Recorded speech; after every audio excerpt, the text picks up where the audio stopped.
하나님 말씀 시브리서 2장 11절입니다.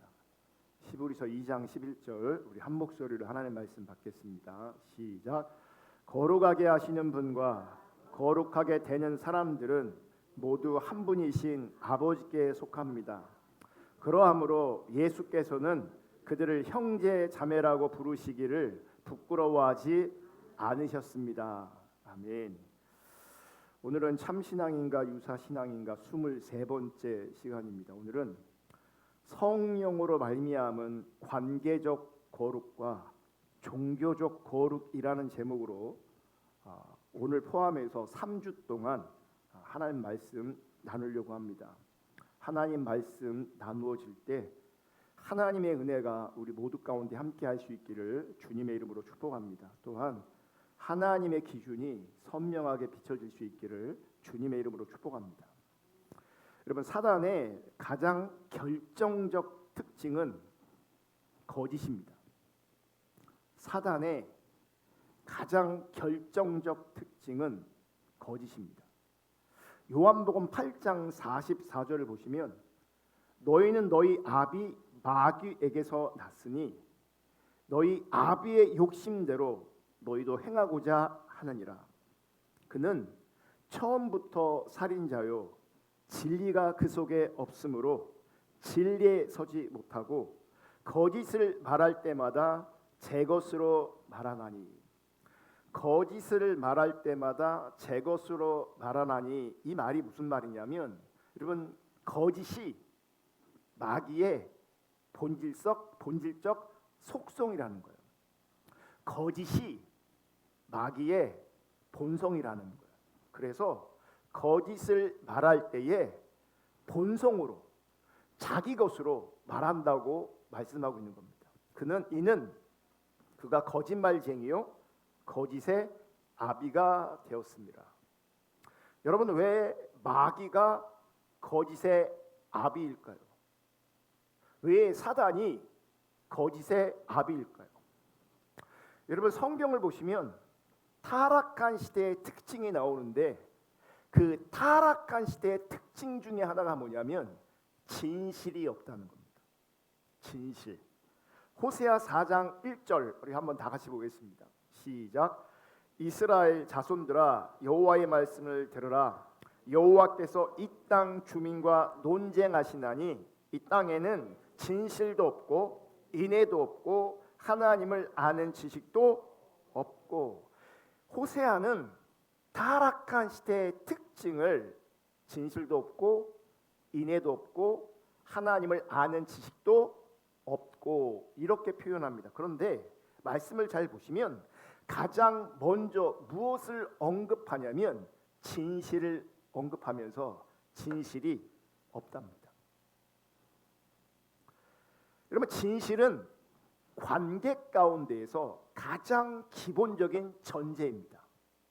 관계 안에서, 관계 가운데 가장 기본적인 전제가 진실입니다. 그런데 그 진실이 없습니다. 여러분, 진실의 반대말이 뭡니까? 거짓입니다. 그럼 거짓은 뭐예요? PPT 보시면 사실과 다른 것, 현실과 일치하지 않는 것입니다. 거짓은 사실과 다른 것이고 거짓은 현실과 일치하지 않는 것입니다. 그럼 진실은 뭡니까? 거짓의 정확하게 반대 개념이죠. 사실에 부합한 것, 현실과 일치되는 것, 이게 진실입니다. 그렇다면 여러분, 우리는 우리가 직면하고 있는 근본적 사실, 우리가 직면하고 있는 본질적 현실을 우선적으로 인식해야 합니다. 여러분, 우리의 근본적 사실, 우리의 본질적 현실은 그 무엇보다도, 그 어떤 것보다도 하나님이 살아계시다는 겁니다. 아멘. 여러분, 우리가 직면하고 있는 많은 사실들이 있습니다. 우리가 직면하고 있는 여러 현실들이 있습니다. 그런데 우리가 직면하고 있는 많은 사실들과 그 현실 속에서 하나님의 살아계심이 우리에게는 근본적 사실이며 본질적 현실인 겁니다. 그렇다면 우리가 직면하고 있는 수많은 사실과 현실 속에서 하나님이 살아계시다는, 하나님이라는 근본적 사실, 하나님이라는 본질적 현실을 가장 먼저 우선적으로 우리는 인식해야 합니다. 무슨 말이냐면, 하나님이라는 근본적 사실, 하나님이 살아계시다는 본질적 현실을 인정한다는 것은, 여러분, 우리의 삶과 우리의 인생에서, 그리고 여러분이 어디 있든지 어떤 상황 가운데 있든지 하나님이 왕이시라는 겁니다. 하나님이 주인이시라는 겁니다. 하나님을 하나님으로 인정해 드리는 것입니다. 하나님이 기본적 사실이고 하나님이 본질적 현실이라면 그 하나님을 우선 인식해야 되는데, 그 하나님을 인식한다는 것은 하나님을 왕으로 인정하는 것이고 그분을 주인으로 인정하는 것이고 하나님을 하나님으로 인정해 드리는 것입니다. 만약 여러분의 삶의 현장에서, 여러분의 인생의 자리에서 왕 되시며 주인 되신 그 하나님을 하나님으로 인정해 드리지 않는다면 그것이 거짓인 겁니다. 사실을 부정하고 있는 겁니다. 현실을 부정하고 있는 겁니다. 그게 거짓이고 그것이 진실이 없다라고 말하는 겁니다. 보세요.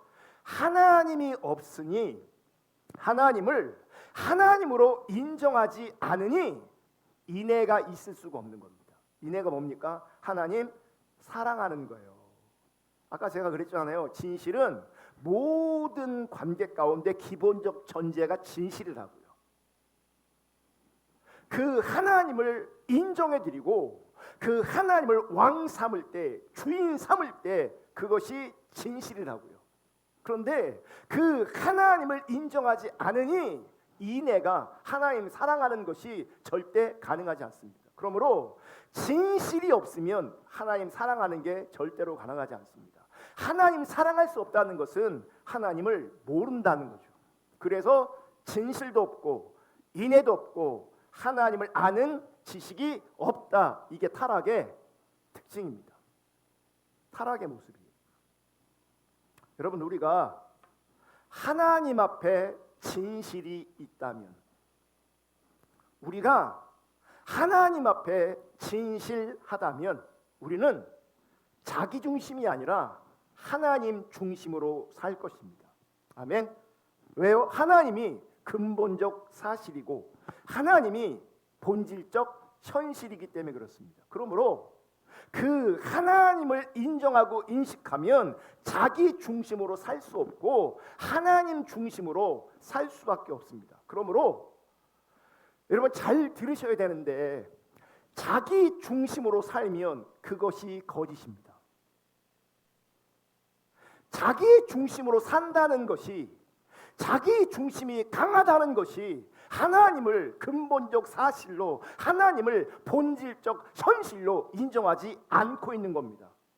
그래서 자기 중심이 강하면, 자기 중심으로 살면 그것이 하나님 앞에서는 거짓된 삶이 되어지는 겁니다. 우리가 하나님을 인정하면, 여러분의 삶 가운데 하나님이 왕 되시고 주인 되시면 당연히 하나님 중심으로 살 것이고, 하나님 중심으로 사는 것이, 그것이 진실입니다.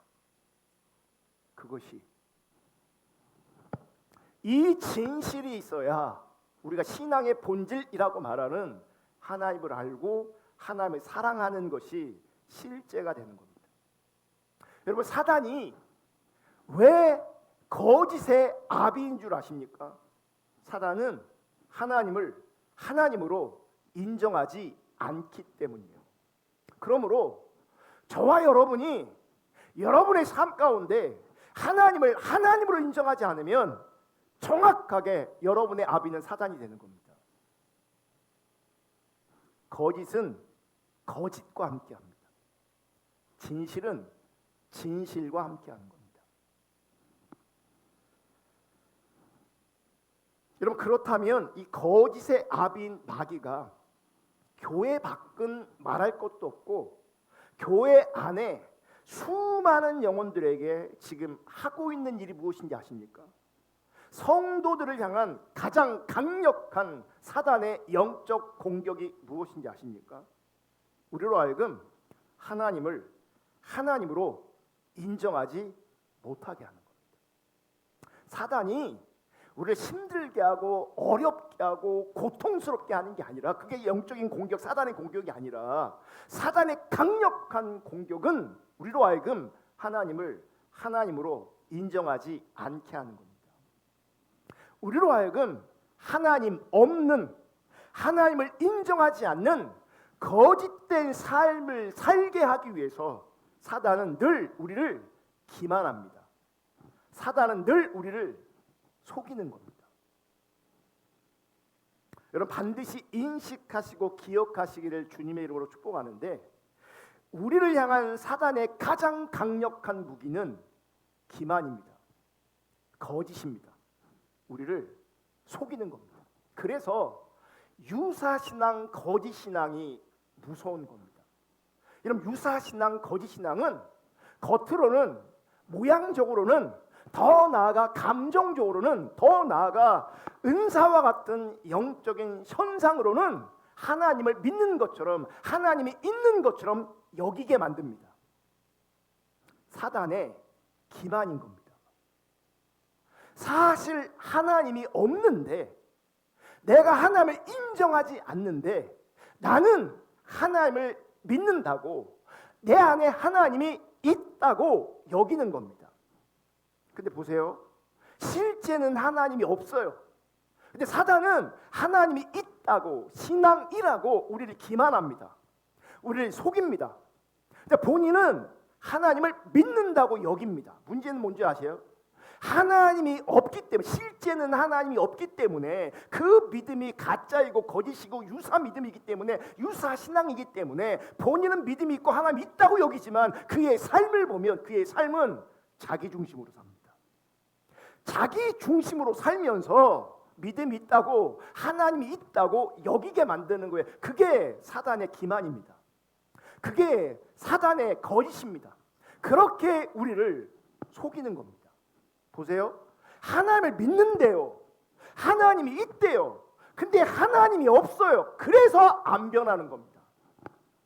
그래서 안 변해요. 왜 내가 이렇게 안 변하냐? 사실은 하나님이 없기 때문에 그래요. 왜 이렇게 안 변하냐? 하나님을 인정하는 그 진실이 실제하지 않기 때문에, 내가 믿음이 있다고 여기지만 사실은 믿음이 없기 때문에, 하나님이 있다고 여기지만 사실은 하나님이 없기 때문에 그 사람 안 변하는 겁니다. 안 변하면서 자기 중립적인 삶을 여전히 사는 겁니다. 여러분, 타락한 인간은, 기억하세요, 타락한 인간은 하나님이 아니면 절대 변하지 않습니다. 하나님이 아니면 인간은 절대 변하지 않습니다. 그래서 여러분, 우리 가운데 정말 중요한 것은 무엇이냐면, 참신앙과 유사신앙을 분별하는 일이 굉장히 중요한 겁니다. 그럼 마귀는 우리 인간이 얼마나 부패했는지를 인간보다 더 잘 압니다. 예레미야 17장 9절의 말씀을 보시면 다 같이 읽겠습니다. 시작. 만물보다 거짓되고 심히 부패한 것은 마음이라. 그럼 만물보다 거짓된 것, 심히 부패한 것, 그게 뭐라고요? 마음이라고요. 여러분, 이 땅에 더러운 어떤 것들이 있다면, 이 땅에 더럽고 부패한 어떤 것들이 있다면, 성경은 뭐라고 말씀하고 있냐면, 이 땅에 그 더러운 어떤 것보다도, 이 땅에 부패한 어떤 것보다도 가장 부패하고 가장 거짓된 것이 인간이라는 거예요. 인간의 마음이라는 거예요. 근데 이걸 누가 알고 있냐면 마귀가 알고 있는 거예요. 그래서 만물보다 거짓되고 부패한 인간의 마음 안에는 존재론적으로, 본능적으로, 본질적으로 우리 안에는 기만적 요소가 있습니다. 사단이 본질적으로 거짓인 것처럼 우리도 본질적으로 본성적으로 거짓이 있습니다. 이게 인정될 수 있기를 주님의 이름으로 축복합니다. 이 기만적 요소는요, 사단에게 속기도 하지만 나 스스로를 속이기도 합니다. 이미 많은 사람들이 속고 있어요. 보세요, 성경은 만물보다 거짓되고 심히 부패한 것이 인간의 마음이라고 여기는데 우리 이미 속고 있어요. 이미 기만당하고 있어요. 무슨 얘기냐? 내가 그렇게 거짓된 것으로, 내가 그렇게 부패한 것으로 인식하지 못하고 있다고요. 하나님 말씀하시는 대로, 성경이 말씀하신 대로 그렇게 인식해야 되는데, 그렇게 인정되어져야 되는데 우리가 인정하지 못하고 인정되지 않는다고요. 왜 그런지 아십니까? 이미 속고 있는 겁니다.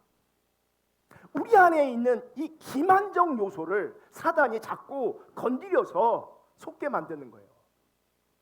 여러분, 사단은, 마귀는 인간 마음에 있는 이 기만적 요소를 자꾸 건드립니다.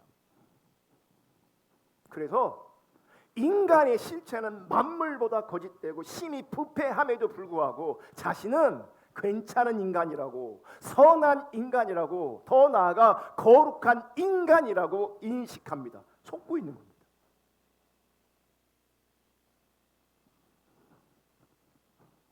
사단에게 속고 있는 거고요. 한편으로는요, 거짓된 내 본성에 스스로 속이고 있는 겁니다. 나는 괜찮은 사람이야. 나는 선한 사람이야. 나는 거룩한 사람이야. 보세요, 여러분. 인간이 심히 거짓되고 부패한 것을 인식했다면, 심히 거짓되고 부패한 그 인간은 중심이 되면 안 됩니다. 거짓된 존재인데, 부패한 존재인데 그 사람이 중심이 되면 안 돼요. 근데 우리 인간들은 자꾸 내가 중심이 되길 원해요. 어디서든.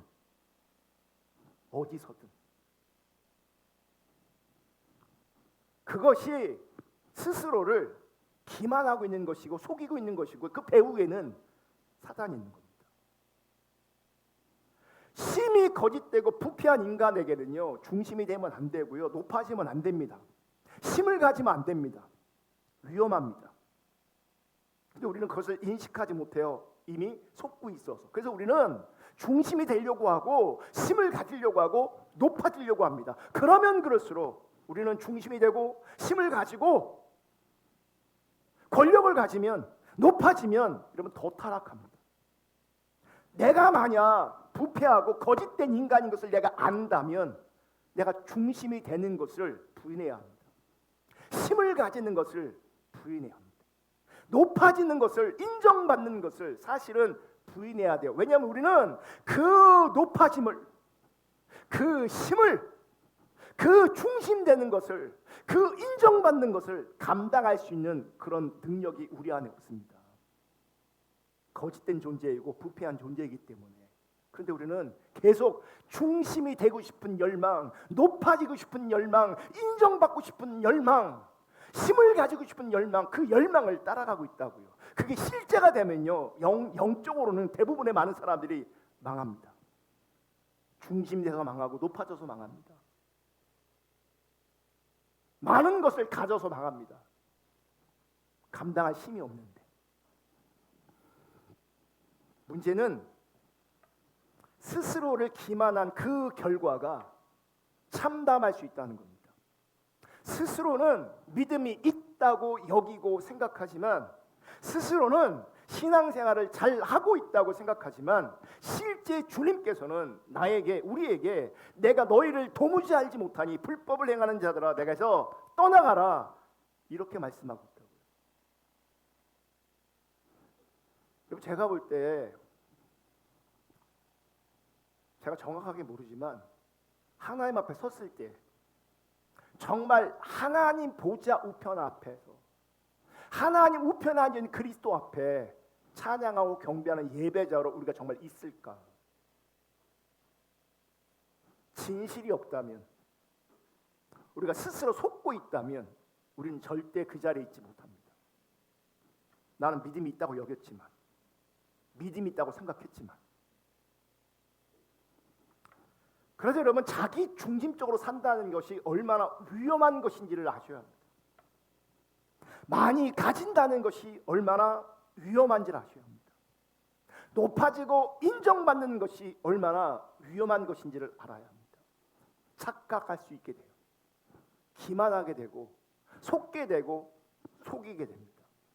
여러분 우리가 참 신앙과 유사 신앙을 분별하지 못하면 사단은 계속해서 우리를 속일 뿐만 아니라 우리 스스로가 우리를 속이는 그런 부패성과 기만성이 우리 안에 있다는 것을 절박하게 인식하셔야 합니다.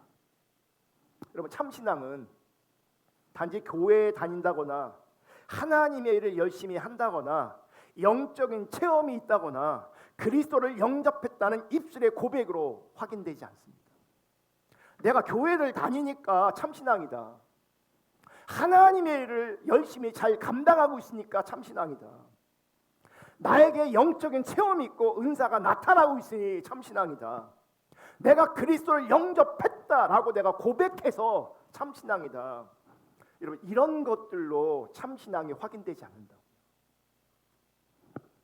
그러므로 하나님 말씀 앞에서 성경을 상고하면서 자신의 신앙이 하나님 앞에서 참되다는 증거가 무엇인지, 내 영혼이 지금 어떤 상태인지 정확하고 바르게 진단하고 확인할 필요가 있습니다.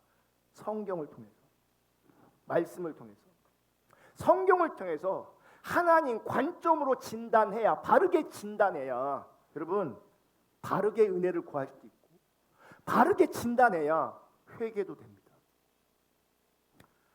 진실이 없는데 나는 진실이 있다고 생각하니 회개가 안 됩니다. 믿음이 아닌데 믿음으로 여기니 회개가 안 됩니다. 진실이 없는 나를 발견할 때 회개할 수 있고 믿음이 아닌 나를 발견할 때 거기서 회개가 되는 거거든요. 그래서 내가 정말 하나님 앞에 바른 믿음을 가지고 있는지 말씀을 통하여 진단하고 확인할 수 있기를 주님의 이름으로 축복합니다. 제가 참신앙인가 유사신앙인가 이 시리즈 설교를 진행하면서 설교를 시작하면서 가장 먼저 던진 질문이 있습니다. 당신은 그리스도인입니까? 당신은 진짜 그리스도인이냐? 그러니까 종교인이냐 그리스도인이냐 이걸 물었습니다. 그리고 설교가 진행되면서 이어서 던진 질문이 있는데 그것은 당신 안에 성령님이 계십니까? 그리스도인입니까? 당신 안에 성령이 계십니까? 여러분 당신 안에 성령이 계십니까? 라는 질문에서 파생되는 질문이 또 나옵니다. 뭐냐면 당신은 그리스도의 성품이 있습니까? 지금 제가 당신은 그리스도의 성품이 있습니까? 라고 질문했지, 당신은 그리스도인의 외적 의무를 행하고 있습니까? 이렇게 질문하지 않았습니다. 그리스도의 성품이 있느냐라고 질문했습니다. 여러분 반드시 인식하시고 기억하시기를 축복하는데, 하나님께서 진정받으시고 인정하시는 모든 신앙적 의무, 종교적 의무, 신앙적 헌신과 신앙적 열심은 속 사람의 변화로부터 흘러나오는 결과여야 합니다.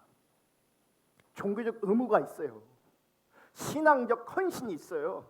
신앙적 열심이 있어요. 근데 그것이 하나님 앞에 인정되려면 이런 것들이 속 사람의 변화로부터 흘러나오는 결과로서의 신앙적 의무, 결과로서의 신앙적 헌신, 결과로서의 신앙적 열심이어야 된다는 겁니다.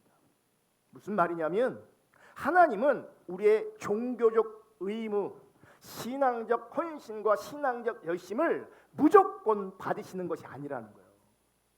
무조건 인정하시는 것이 아니라는 겁니다. 제가 신앙적 의무, 종교적 의무 이런 표현을 쓰니까 이 신앙적 의무, 종교적 의무라는 그 표현 안에 우리는 부정적인 뉘앙스를 느낍니다. 그러니까 부정적인 인식이 있어요.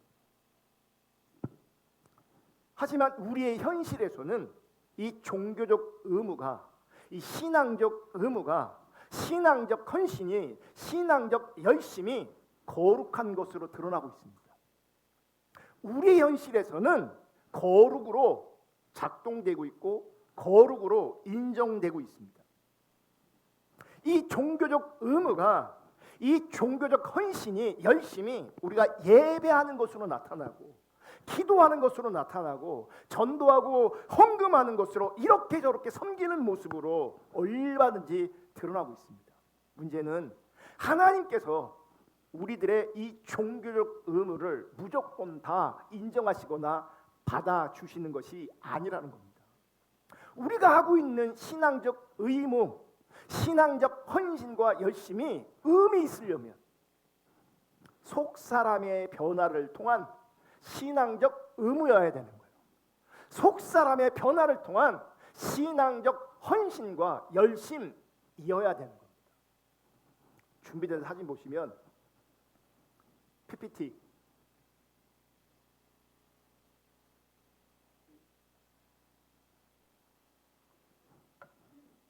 깰지어다. 저 배구 선수입니다. 근데 가운데 있는 사람을 주목하세요. 머리에 뭐 쓰고 있죠? 다음 사진. 저게 무슨 운동인지 아십니까? 예? 태권도요? 우슈라는 중국 무술입니다. 우슈. 근데 저분도 지금 못 쓰고 있죠. 다음 사진. 저게 뭐예요? 조정이라는 운동. 조정. 근데 머리에 다 못 쓰고 있어요. 다음 거. 저 뭐 합니까? 축구합니다. 근데 머리에 못 쓰고 있죠. 다음 거. 저거 뭡니까? 펜싱이죠. 근데 머리에 못 쓰고 있죠. 다음 거. 육상이죠. 두 번째 있는 분 머리에 쓰고 있죠. 까만 분. 다음 거. 이거 뭡니까? 탁구죠. 근데 저분 뭐 쓰고 있어요? 뭐 쓰고 있죠. 여러분 사진 속에 쓰고 있는 것은 히잡입니다. 여러분 히잡을 쓰고 있는 사람들은 운동 종목과 상관없이 다 이슬람 교도입니다. 우리가 묻지 않았지만 우리가 사진을 보면서 분명히 여러분 모두가 알았을 겁니다. 운동 종목은 저게 우슈인지 태권도인지 분별을 못하는데 저 사람이 이슬람이구나를 분명히 알았을 겁니다. 여러분 사진에서 우리가 확인하는 것처럼 이슬람 교도들은, 무슬림들은 어떤 종목의 운동을 하든 특별히 자매들은 히잡을 쓰고 참여합니다. 여러분 이슬람도 그렇고 종교적 의무가 강한 종교는 이 종교적 의무, 종교적 규율이 매우 강하고 매우 셉니다. 여러분 물어볼게요. 운동 선수에게 히잡이 도움이 될까요? 도움이 안 될까요? 전문적 지식이 없더라도 상식적으로 생각해봐도 히잡은 운동 선수에게 전혀 도움이 되지 않습니다. 도리어 경기력을 떨어뜨릴 겁니다. 그렇다면 운동 선수에게 경기력에 전혀 도움이 되지 않는, 도리어 불편하게 해서 경기력을 떨어뜨리는 그 히잡을 왜 굳이 하고 있을까? 불편함에도 불구하고 경기력에 전혀 도움이 되지 않음에도 불구하고 히잡을 쓰는 이유는 신앙 때문입니다. 종교 때문에, 신앙 때문입니다. 여러분 저렇게 자신의 종교의 정체성을 지키기 위해서 종교적 의무를 다하고 규율을 따릅니다. 여러분 종교적 의무를 따르고 규율을 따르는 것은, 규율을 지키는 것은 매우 중요하고 사실 매우 대단한 일입니다. 하지만 우리가 좀 더 생각해 볼 것이 있습니다. 저렇게 규율을 따르는 것은, 어떤 의무를 감당하는 것은 매우 중요하고 대단한 것임에도 불구하고 어쩌면 규율을 지키고 의무를 감당하는 것은 쉬운 문제입니다. 왜 쉽다고 말하냐면 그냥 하라는 대로 하면 되는 겁니다. 히잡을 쓰라면 쓰면 되고, 먹어야 될 음식과 먹지 못할 음식을 구분하면 먹어야 되는 음식만 먹고 먹지 말아야 될 것들은 안 먹으면 되는 거죠. 이렇게 하라는 대로 하면 불편한 건 좀 있지만, 내가 때로는 손해도 감사할 수 있지만, 적어도 이렇게 하라는 대로 의무를 잘 감당하면 그 종교에서는, 그 공동체에서는 적어도 인정을 받습니다. 신앙이 좋다고. 여러분, 신앙이 타락하면 이렇게 규율을 잘 따르는 것이, 즉 종교적 의무를 잘 감당하는 것이 신앙의 척도가 됩니다. 의무를 잘 감당하는 것, 규율을 잘 따라가는 것 자체가 신앙의 척도가 된다고요. 재밌는 게 뭔지 아세요? 미국 교도소에 이슬람이 지원해서 감옥에 갇힌 이슬람 교도들을 위해서 할랄 음식을 마음껏 먹을 수 있도록 그들을 후원하고 지원한대요. 할랄이 뭐냐면 이슬람에서 허용된 음식을 말하는 거예요. 감옥에 갇히면 이게 구분되어 있지 않잖아요. 그분들은 돼지고기 먹지 않는데, 그래서 이슬람이 지원해 주는 거예요. 감옥 안에 있는 그들에게 할랄 음식을 제공해서 할랄 음식을 마음껏 먹을 수 있도록 그렇게 후원해 준다는 거예요. 근데 보세요, 그 사람들이 만약에 정말 신앙 있는 사람이라면 그곳에 오면 안 되죠. 맞아요, 틀려요? 맞죠? 그런데 죄를 지어서 감옥에 갇혀 있는데 그들은 그 안에서 종교적 의무를 감당하고 있다. 규율을 감당하고 있다고요. 지난번에 우리가 후원하고 있는 정지성 선교사님이 인도네시아를 섬기고 있잖아요. 이름 내기면 안 되는데. 편집. 근데 우리 거 뭐 누가 듣겠어요? 거기는, 인도네시아는 이슬람권 나라입니다. 그래서 거기는 대놓고 기독교를 선교하고 예수 그리스도를 전하는 것이 쉽지가 않습니다. 그러니까 인도네시아 사람들은 대부분 다 이슬람 교도들입니다. 그들은 메카를 향해 기도합니다. 여러분, 메카를 향해 기도하는데 하루 몇 번 기도하는지 아십니까? 몇 번? 5번 기도합니다. 짧게는 5분, 길게는 15분, 평균 10분이라고 쳐보세요. 하루에 50분 기도하는 거예요. 그것도 그냥 기도하지 않아요. 절하면서 하루 5번 기도해요. 라마단이라는 금식 기간이 있습니다. 그 기간 안에 다 금식하는데, 여러분, 라마단은요 거의 한 달 동안 새벽부터 해질 때까지 소위 말하는 모든 육체의 필요를 절제합니다. 그러니까 우리는 금식하면 음식은 안 먹는데 물은 먹잖아요. 이슬람 교도들 라마단 기간 안에는요 음식도 안 먹고 물도 안 먹습니다. 담배도 안 피고 술도 안 먹습니다. 그러니까 육체를 위한 모든 필요를 다 정지시키는 거예요. 한 달 동안. 엄청나지 않습니까?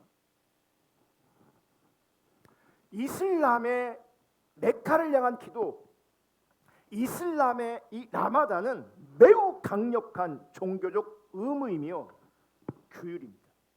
그런데 이렇게 메카를 향해 하루 5번씩 매일 기도합니다. 라마단도 지킵니다. 그런데 그들이 장사하면서 사기를 친답니다.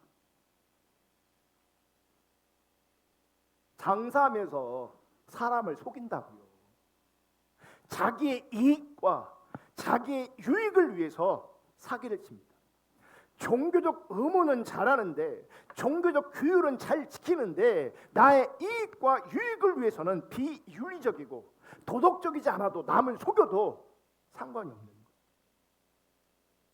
사실은 종교적 모양이 있을지라도, 종교적 의무를, 규율을 잘 감당할지라도 진실이 없는 거예요.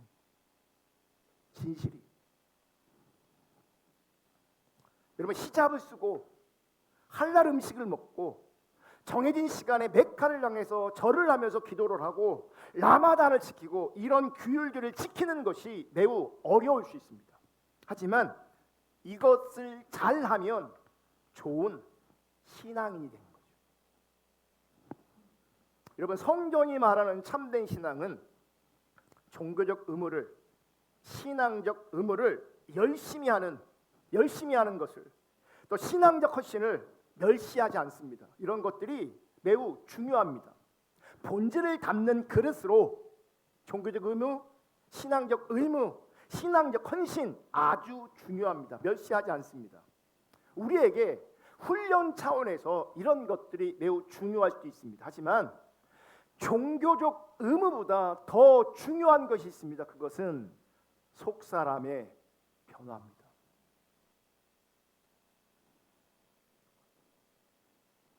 속사람의 변화는 그리스도의 성품을 말하는 겁니다. 그리스도의 성품.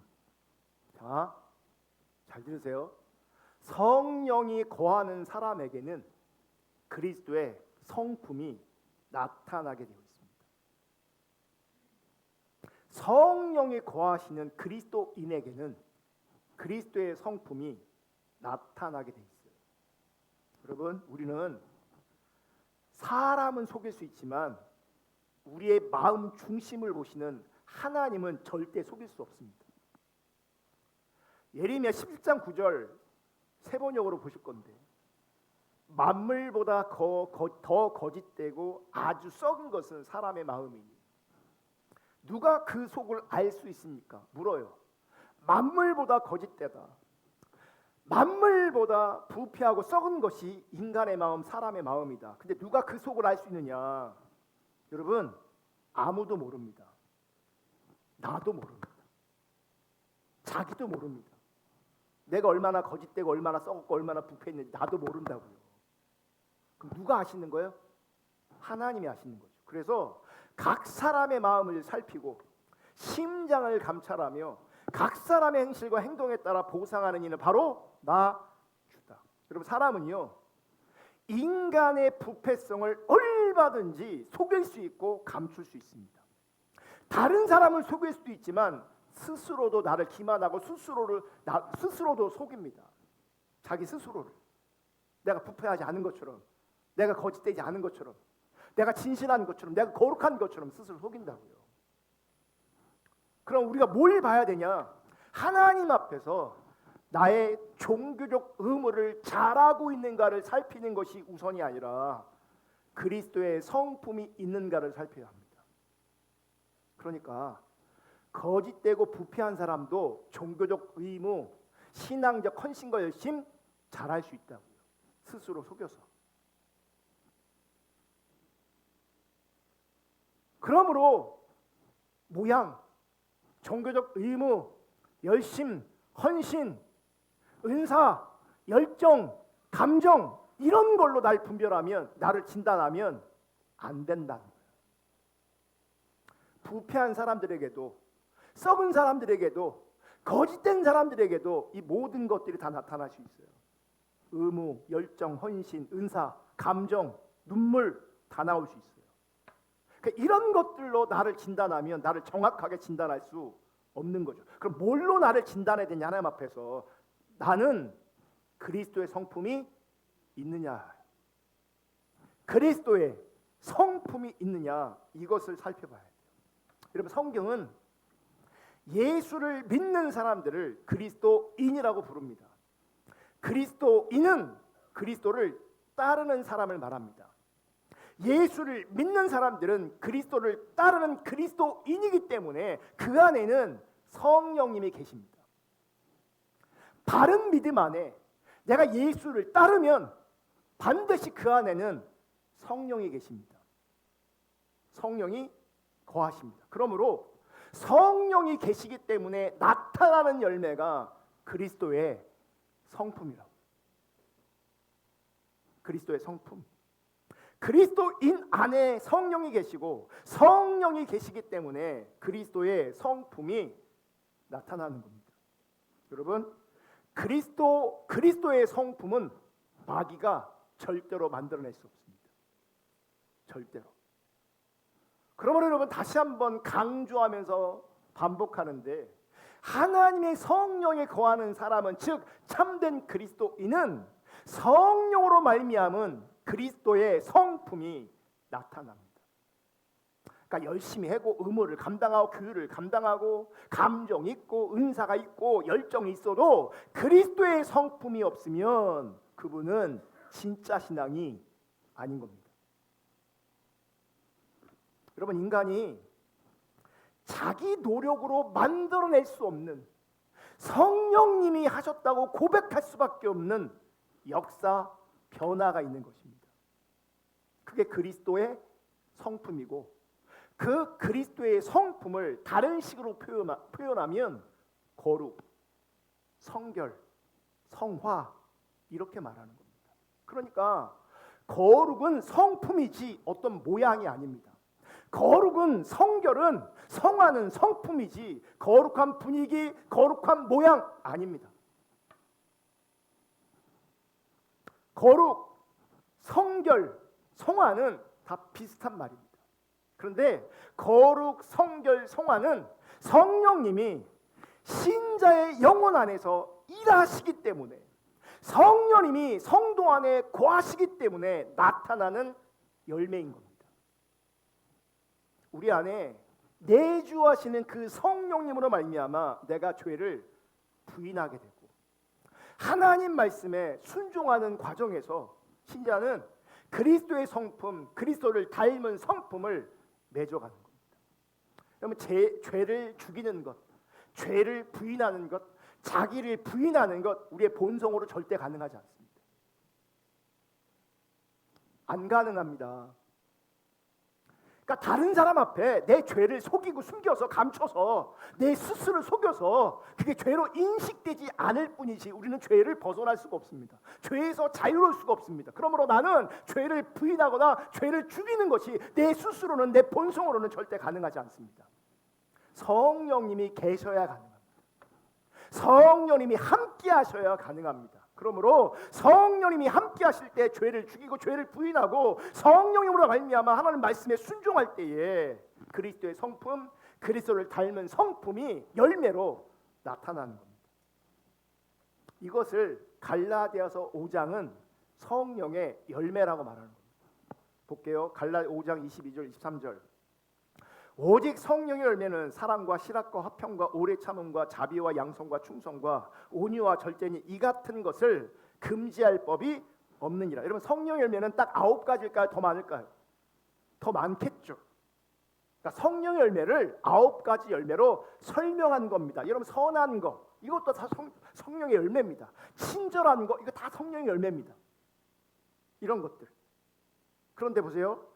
사랑, 실학, 화평, 오래 참음, 자비, 양선, 충성, 온유, 절제, 선함, 친절 이런 모든 것들은 사람의 노력이나 자기 수양으로 만들어지는 것이 아닙니다. 그래서 성령의 열매는 설명이 좀 필요합니다. 왜 설명이 필요하냐면 우리는 이런 설명의 성령의 열매들, 사랑, 선함, 친절에 대해서 성경의 관점 혹은 하나님 관점이 아니라 자기 관점, 자기 방식의 이해를 가지려고 합니다. 계속 스스로 기만한다고요. 우리는 사단이 자꾸 우리를 기만한다고요. 그러니까 하나님 관점을 수용하는 것이 아니라 내 방식으로 새롭게 이해하는 거예요. 그게 속는 건데. 그러니까 성령의 열매를 제시하잖아요. 그럼 표현을 비슷해. 사랑, 실학, 충성, 절제, 선함, 친절.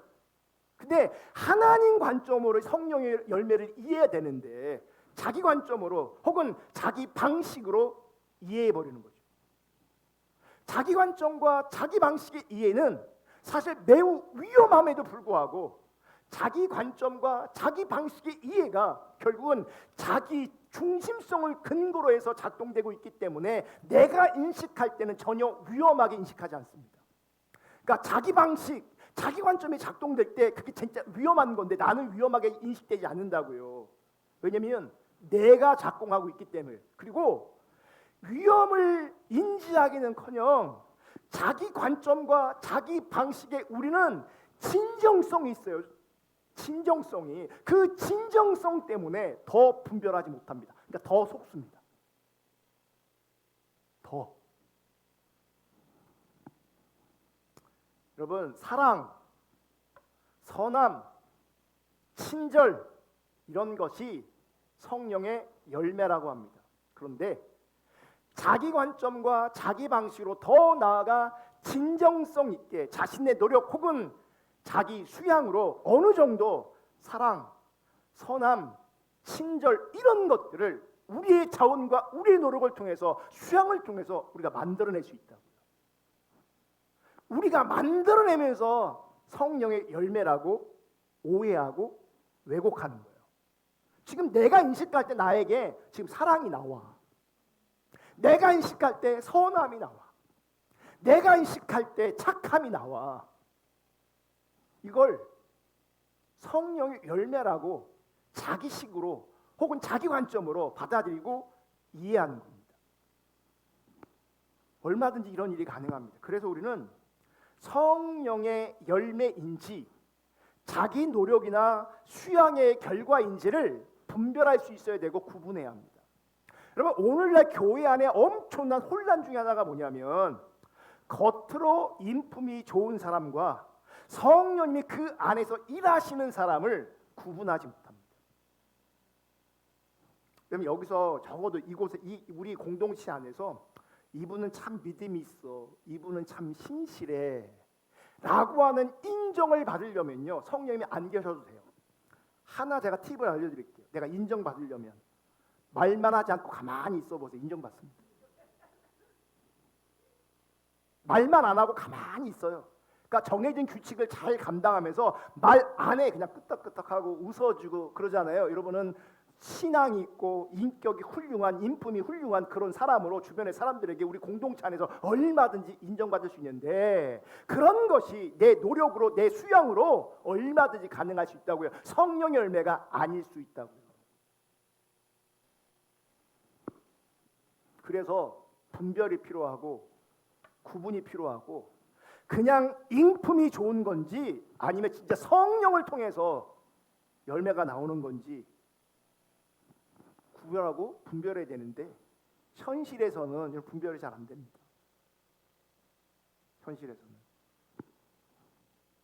여러분, 교회 안에서 대인 관계를 잘하면 얼마든지 좋은 사람처럼 보일 수 있습니다. 많이 노력하면 여러분 훌륭한 사람도 될 수 있습니다. 우리 안에서. 제가 예전에 읽었던 책 중에 사랑은 모든 걸 이기니까요 라는 책이 있습니다. 사랑은 모든 걸 이기니까요. 그 안에 이런 내용이 있습니다. 볼게요. 스크린 보셔야 돼요. 과거에 나는 공룡처럼 화를 냈다. 그러니까 자기 감정이 컨트롤되지 않는 거예요. 입에서 불을 뿜어 사방을 화르르 태웠다. 조진다는 말은 표준어래요. 내가 분노하면서 공룡처럼 화를 내면서 내 주변에 있는 사람들 다 조져버리는 겁니다. 다. 나를 화나게 한 사람을 죄로 만들어야 직성이 풀렸다. 이게 뭐냐면 내가 직성이 풀릴 때까지 소위 말하는 지랄을 떠는 겁니다. 직성이 풀리기까지 그 사람을 조지는 겁니다. 했던 말 또 하고, 했던 말 또 하고, 또 하고, 또 하고, 또 하고. 자기 직성이 풀릴 때까지. 상대방이 무엇을 잘못했는지 뼈저리게 후회할 만큼 알려줬다. 이게 네 잘못이야, 이게 네 잘못이야, 이게 네 잘못이야, 이게 네 잘못이야. 알았어 몰랐어. 계속 얘기하는 거지. 알아먹었거든요. 근데 계속 얘기해요. 사과를 받아도 용서하지 않았다. 그러니까 직성이 안 풀리는 거예요. 내 기분이 나빠졌으니 너는 더 기분이 나빠야 한다. 상대방의 일그러진 표정을 보면 그제야 분이 풀렸대. 만약 여러분 중에 여기까지 상태에 머물러 있으면 여러분 그리스도인 아닙니다. 여러분 예수를 잘 믿고 있는 거 아닙니다. 많은 사람들이 이 자리에 있습니다. 이 자리에. 근데 그 다음 보시면 그런데 나도 불쾌하다. 이리로 넘어가야 돼요. 이리로 넘어가야 돼요. 이리로 넘어가지 않고 어떤 이슈가 생기고 상황이 되고 문제가 생기면 계속 이런 식으로 하면요, 그 관계는 깨집니다. 절대 회복되지 않습니다. 절대로. 근데 어쨌든 이 저자는 그런데 그렇게 하는 나도 불쾌했대요. 그런데 나도 불쾌했다. 싸움으로 소모되는 감정은 승패와 상관없이 사람을 피폐하게 합니다. 제 말이 다 맞는 건 아니지만 보편적으로 보면요, 승패, 남자가 맨날 집니다. 부부관계 안에서 이게 어떤 이슈가 생기잖아요. 문제가 생기잖아요. 이제 싸움이 붙어요. 결국 누가 지냐? 대부분은, 전체적인 게 아니고 제 말이 다 맞는 것도 아니지만 대부분은 여자가 많아요. 여자가 이겨요. 왜냐하면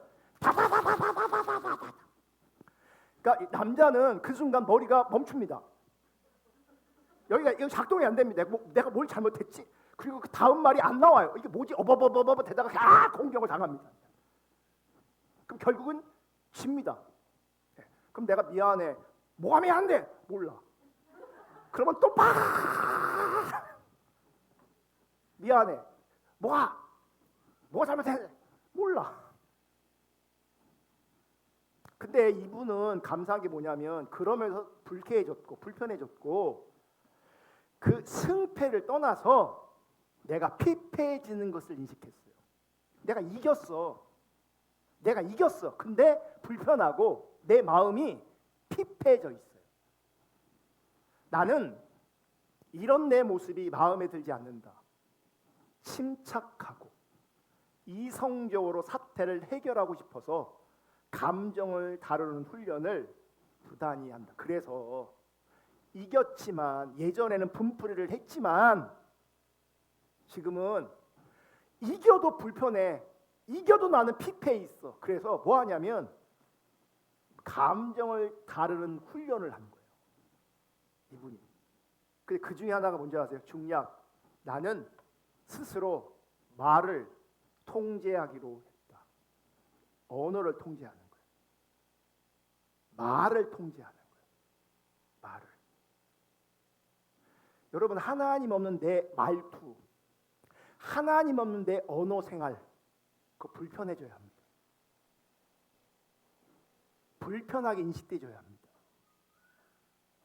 하나님 없는 내 감정 폭발, 분노, 이유와 상관없이 불편해져야 합니다. 자기를 돌아봐야 합니다. 이 저자가 그래서 감정을 다스리는 훈련을 했는데 그 중에 아주 중요한 게 뭐냐면 말을 통제하는 거예요. 말. 이 책을 읽다 보면 이 저자가 스스로를 통제하고 훈련해서 소위 이제 다정한 사람이 됩니다. 누가 봐도 다정한 사람이 됩니다. 옛날에는 공룡처럼 분노하고 화를 내서 주변 사람들이 죄가 되도록 자기 분풀이를 했는데 지금은 다정한 사람이 됐어요. 훈련해서, 통제해서. 저는 이 책을 읽으면서 저자가 인생과 자신의 삶을 대하는 방식에 놀라운 도전을 받기도 했습니다. 그리고 우리의 인생에 꼭 필요한 조언들이 그 안에 많이 담겨 있습니다. 여러분, 우리가 인생 살면서 자신을 통제하고 훈련해서 자신의 삶과 인생을 조종하는 것, 자신의 성품을 조종하는 것 매우 중요한 요소라고 생각합니다. 여러분도 가능하면 훈련할 수 있기를 축복하고요. 우선적으로 말을, 언어를 통제할 수 있기를 주님의 이름으로 축복합니다. 그런데 분명한 것은 자기의 노력과 자기의 수행으로 통제하고 훈련해서 얻어진 결과와 성령의 열매는 전혀 다른 거라고요. 가능한 것처럼 보이고 누군가는 실제 가능해서 분노하던 사람이 다정한 사람으로 변했지만 그게 성령의 열매는 아니라고요. 자기 노력의 결과고 자기 수양의 결과라고요. 그러므로 우리는 인간의 노력과 성령이 일하신 결과인 성령의 열매를 구분할 수 있어야 합니다. 다음 주에 이어서 나누겠지만 여러분, 성경이 말씀하고 있는 하나님 관점의 거룩은 주님과의 관계성 안에서 속사람이 변하는 성품적 거룩입니다. 모양적 거룩이 아니에요. 분위기적 거룩이 아니에요. 성품적 거룩이에요. 여러분, 성령으로 말미암은 관계적 거룩, 성령으로 말미암은 성품적 거룩이 성경이 말하는 참된 신앙입니다. 종교적 의무 때문에, 종교적 열심 때문에, 종교적 헌신 때문에, 어떤 감정과 은사와 영적인 현상 때문에 내가 신앙이 있다고 스스로 속지 않기를 주님의 이름으로 축복합니다. 내가 노력하고 수양해서 훌륭한 성품을 가지는 것도 매우 중요할 수 있습니다. 하지만 이 세상에서는 그런 것이 의미가 있을 수 있지만, 분명히 의미가 있지만 분명한 것은 성령의 열매는 아니라는 겁니다. 하나님 앞에서 관계적 거룩이, 하나님 앞에서 성품적 거룩이 주님의 은혜로, 성령의 빚으심으로 우리 가운데 실제될 수 있는 은혜가 부어지기를 주님의 이름으로 축복합니다. 그게 진실이고 그게 참신앙입니다. 그 자리에 있을 때 주님을 알고 사랑하는 신앙의 본질이 실제가 되는 겁니다. 다음 주에 이어서 하겠습니다. 우리 찬양하고 기도하겠습니다. 우리 세 번째 드렸던 찬양, 이 관계적 거룩, 성품적 거룩으로 나아가기 위해서는 주님 앞에 정말 겸손하게 엎드려야 합니다.